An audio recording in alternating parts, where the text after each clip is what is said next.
And it says, and there arose a great storm of wind, and the waves beat into the ship, so that it was now full.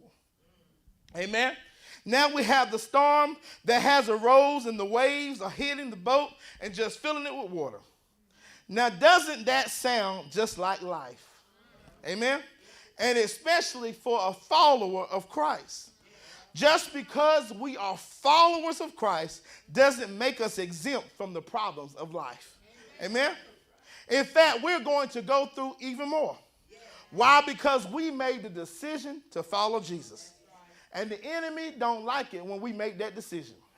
He does not like it when we make that choice. So everything is going to come, it's going to hit us 10 times harder than it's going to hit them folks that's in the world. Because we desire to follow Jesus. Okay? I'm going to be tested on every side. See, 2 Corinthians 4, 8 through 10 says, this is the New Living Translation. It says, we are pressed on every side by troubles, but we are not crushed. We are perplexed, but not driven to despair. We are hunted down, but never abandoned by God. Amen. We get knocked down, but we're not destroyed. Through suffering, amen, our bodies continue to share in the death of Jesus so that the life of Jesus may also be seen in our bodies. So we're going to have to suffer. We're going to have, if we desire to follow Jesus, we make that decision, then we're going to have to go through some suffering. This walk is not peaches and cream. We're going to lose some friends. We're going to lose some family members. We're going to lose these different things, these different connections. Sometimes you're even going to lose your job because it's going to interfere with your walk with God. Amen. But we got to suffer in this walk. But see, the thing about suffering with Jesus, on the other side, there's something greater. Now, I'd rather suffer with Jesus than suffer without him. Because then I know that when he calls my name, if I suffer with him in this walk, when he calls my name, I have a reward on half of me. Come on, I talked to the youth the other night and I told them, you have to build your heavenly record. It's good to build your worldly record, but it won't do nothing for you in heaven. Amen. So when you get to heaven, what is your record going to say? What is your record going to say? Is your record going to say, well, they knew Christ, but they didn't tell nobody else about him? Is your record going to say, well, they were in church, but they weren't in church? But is your record going to say that they had every chance they got, they told somebody about Jesus? Every chance they got, they were lifting up Jesus. Every chance they got, they were walking around spreading the gospel. What is your record going to say, man? What is your record going to say? If you're going to walk with Jesus, you got to suffer with him too. Amen? You got to suffer with him too. Amen. So verse 38, I got happy myself. That just made me happy. Amen? Amen. So verse 38. Woo.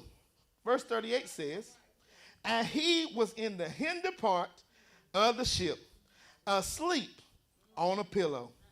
And they awake him and say unto him, Master, carest thou not that we perish? Jesus is asleep in the back part of the boat. The back part of the boat is called the stern. And I did some research, amen? And the front and the back part are the areas that receive the roughest impact when sailing in a storm. Yet, in the midst of the storm, Jesus was asleep. He was in the back of the boat, and he was asleep. He was asleep in one of the roughest parts of the boat. Amen? So this is the revelation that the Lord gave me about this particular part.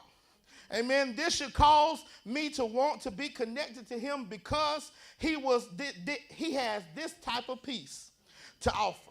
Amen. I can be going through, struggling, in pain, but he has a peace for me that whatever storm I'm in, I can still rest. Whatever situation I'm in, I can still rest. It doesn't affect me. Amen. So they hurt me, but what your hurt didn't affect me. The doctor report might not be what I wanted to see, but it doesn't affect me. It doesn't stop me from giving God the praise. My finances does not stop me from giving to God.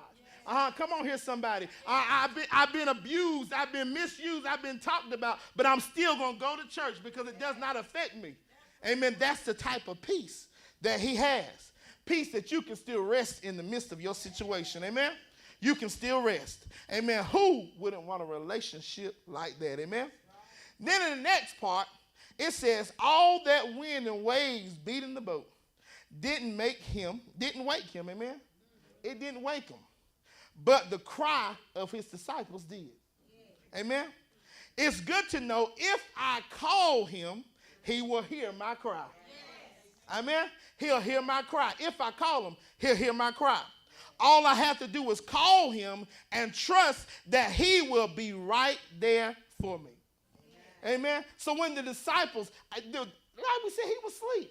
All this storm and stuff was going on, but it didn't wake him up. But his disciples said, Master. They cried out to him, and he heard them. So all you got to do is cry out, call him. He'll hear you. He will hear you. Just call his name. In the midst of whatever you're going through, call his name. When you can't get anybody else on the phone, call Jesus. Amen. He'll answer every time. Amen. So, Jesus has already said, let's pass over to the other side. He has assured us that he is with us, and as the song says, ain't no need to worry what the night is going to bring. It'll be all over in the morning. Amen. Watch this. As a follower of Jesus, expect the storm, but don't worry about the storm. So expect it, but don't worry about it. Expect the trouble, expect the hate, expect to be talked about, but don't worry about it. As long as you got Jesus, everything is all right. Everything is all right. Amen? Verse 39. And he arose and rebuked the wind and said unto the sea, Peace, be still. And the wind ceased, and there was a great calm. He told the storm to cease. Jesus told the wind and the sea both to cease, and that's exactly what happened instantly. So I got to thinking, amen? And let's talk about man's peace and his peace. Amen? So we can have peace naturally, but that peace can contribute to one thing at a time. Amen? For example, you can have a bill due, and you're trying to figure out a solution. And finally you get a solution, and now your mind is at peace about that bill. Then another situation arises, and now you're back again pacing, trying to figure out what you're going to do about this situation. That's man's peace. Amen? But his peace, I like his peace. His peace is instant and it lasts. Not only that, but his peace doesn't just work for one situation at a time. When his peace is in the midst, everything must get right. Amen? So the doctors gave you a negative report. His peace doesn't just work on the negative report. Everything that does not line up in your body has to get in order. Amen. Why? Because he said, peace, be still. Amen. So everything must cease. Amen. Your child is acting crazy. Peace doesn't just work, amen, on that child, but the whole household got to get straight when you say, peace, be still. Amen. His peace lets everything else know. Don't even try to act up. When his peace does. Don't even try to act up. His peace does. I done told it, peace be still, so you better not even do nothing else. Because I done spoke his peace over it. That means you can't do nothing else. Because his peace is over it. Amen. His peace is over it. Amen. I'm ceasing you before you even get started. I'm stopping you before you get started.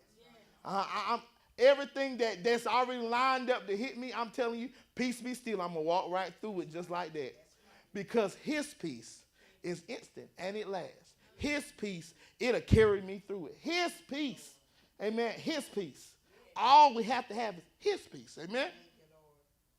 Amen. So verse 40. And he said unto them, why are ye so fearful? How is it that ye have no faith? Why do you fear, and why don't you have faith? People of God, yes, troubles, all kinds of life issues will come, but don't fear it and keep the faith. The disciples showed a lack of faith. They had said they were perishing before the boat had even gone under. Amen. They were perishing before the boat had gone under. Don't be caught being faithless. Don't get caught being faithless. Amen. All he has done in us and for us, amen, as believers, we shouldn't be operating on a faithless mentality. We shouldn't be operating on a faithless mentality because we have evidence of what he done. We have evidence of how he healed. So, oh yes, the doctor told me this right here, but I have evidence that God can heal. And because it might not have been through me, but he healed sister so-and-so. He healed brother so-and-so. I have evidence. Yes, the credit report says that I'm not approved for it, but I have evidence that what he can do. Amen, because this one over here, they were in the same situation, but it worked out for them. I have evidence, amen, of what he can do. So I shouldn't be working on a faithless mentality because I have evidence. We have evidence of what God can do. We have evidence of how God can move. We have evidence of how he has healed, saved, delivered. So yes, I want my children saved. I want my family saved. Well, I have evidence that he can do it. I have evidence. I knew the mess that I was in. I knew where I came from, and he saved me. So I know he can save you. I have evidence. So we shouldn't be shouldn't be walking in a faithless mentality. Shouldn't be walking in faithless thinking. Shouldn't be fearful or fretting, amen, or without faith when we know we have evidence of what God can do. Amen? So, don't give in. Don't you quit when Jesus has already said, let's go over to the other side. Amen? I don't need somebody to tell me everything is going to be all right because I already know it's going to be all right. Because he told me there is another side. Amen? There is another side. Amen? There's another side to what we're going through. There's another side to the sorrow that I'm in. There's another side to the hurt that I'm in. Jesus said, let's go. I gotta share what the Lord